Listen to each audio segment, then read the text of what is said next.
Su ejercicio purgaba el cuerpo, calienta la espina dorsal, aclara el oído, alarga la vida y ahuyenta las enfermedades. Era creencia que el sangrado terapéutico era útil para la inflamación, fiebre y hemorragia. En las personas que eran más débiles se empleaban sanguijuelas. Cirugía sin anestesia. La anestesia no existía en la Edad Media y cuando se inventó eran solo las personas privilegiadas quienes podían pagarlo. En la Edad Media, los instrumentos de anestesia eran dos: un trozo de madera para que el paciente mordiera durante el procedimiento y muchos litros de vino para alcoholizar al paciente antes de una intervención, de modo que a causa del mismo perdiera el conocimiento y no sintiera dolor. Trepanaciones. Se realizaban trepanaciones por motivos mágico-religiosos para aliviar a las personas de demonios que podían estar torturándolos. Se les perforaba el cráneo sujetándolos, pues no había anestesia. Muchos morían durante el procedimiento. Los hospitales. El primer hospital se fundó en Bizancio en el siglo IV. Rápidamente se extendieron por el occidente en manos monásticas. Se levantaban junto a los monasterios y eran llamados casas de Dios. Se permitía el albergue de ciudadanos, viajeros y peregrinos de cualquier extracción social. En el siglo XI, en ciudades prósperas y algunas feudales, empezaron a fundar sus propios hospitales, situándolos siempre junto a una iglesia. Los hospitales estaban constituidos por un edificio principal, un claustro central, una sala de camas, generalmente 12 por ser el número de los apóstoles, salas de sangrías, cuarto de enfermos graves, refectorio, habitaciones para el personal médico, cocina, baño, farmacia y huerto para el cultivo de plantas medicinales. Tipos de hospital. Con el tiempo, las estructuras de los hospitales se fueron modificando, de las cuales destacan tres tipos diferentes. Basilical. Reproduce la estructura de la basílica romana. Se encuentra el Hospital del Rey o el Toneme. Cruz griega.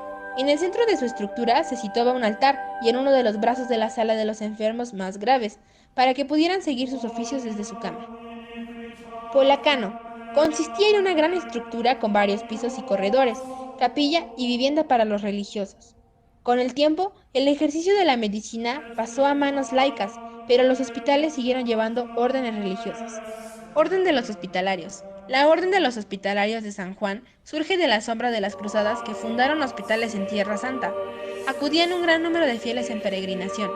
Con la pérdida de la Ciudad Santa, recuperada por Saladino en 1187, la Orden de los Hospitalarios de San Juan se trasladó hacia el Acre, siguiendo su labor humanitaria hasta que cayó en poder musulmán en 1291. La pérdida de lugares santos hizo que las órdenes regresaran al occidente, fundando hospitales en toda Europa.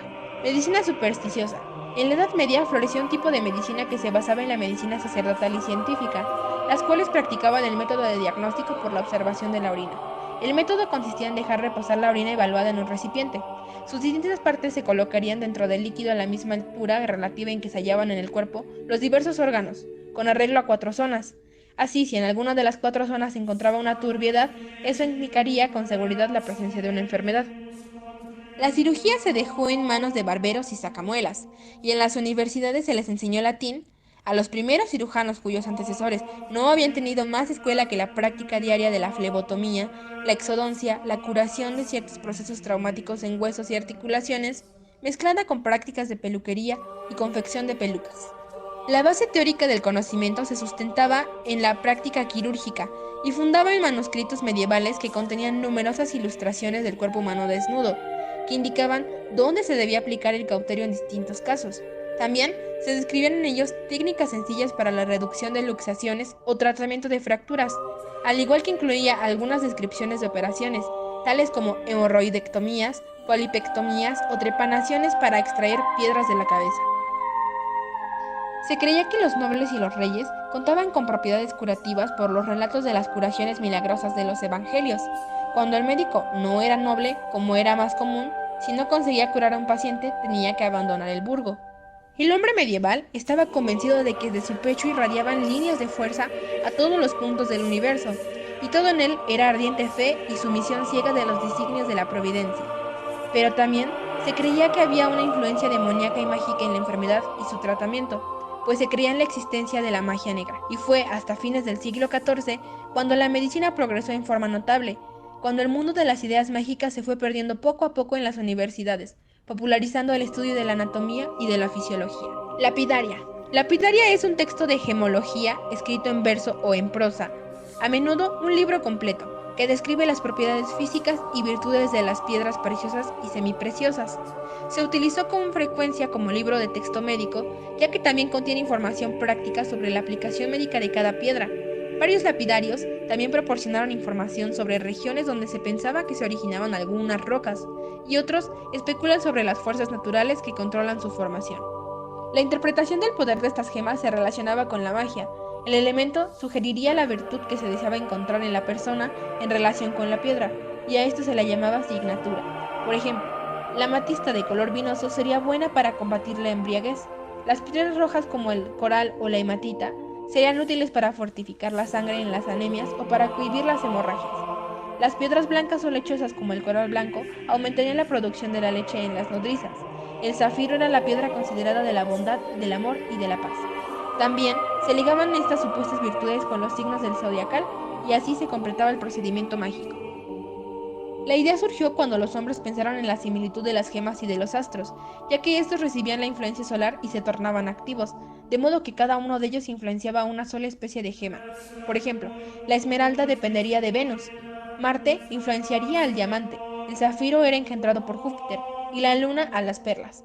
De este tipo de medicamentos surgió toda una terapéutica en base a las piedras y de acuerdo a la doctrina medicamentosa de los talismanes.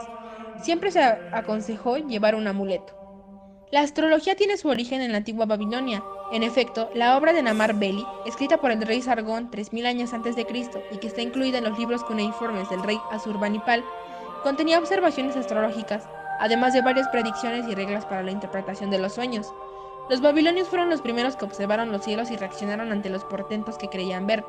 Por el hecho de que los astrólogos acierten, no significa que los cristianos deben aceptar dichas cosas. La fuente de estos poderes no provienen de Dios. La Biblia dice, y no es maravilla porque el mismo Satanás se disfraza como ángel de luz. Santos en la medicina. San Lucas, patrono de los médicos en general. Lucas fue un médico nacido en Antioquia. Se le considera patrono de los médicos en general, además de a las ciencias médicas. Se dedicó al estudio de las letras. Es autor de los libros llamados Evangelio de Lucas y de Hechos de Apóstoles. Y al de pintura. Se le atribuye una pintura de la Virgen María. Santo Cosme y Damián, patronos de los cirujanos. Cosme significa adornado, bien presentado, y Damián, domador. A los médicos Cosme y Damián se les considera particularmente patronos de los cirujanos. Cosme y Damián fueron unos gemelos nacidos en Cilicia, al sur de Anatolia, Asia Menor, y profesionales de la medicina, ejerciendo de forma ambulante, sin cobrar por sus servicios.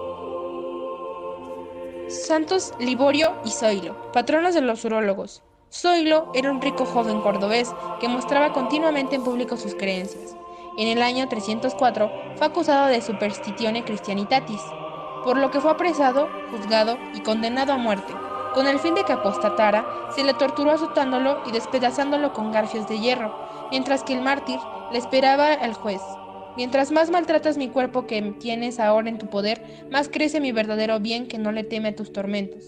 Después, hízole abrir por la espalda, extrayéndole los riñones, a pesar de lo cual no murió siendo el propio Daciano, perfecto romano del siglo IV, el que cortaba la cabeza.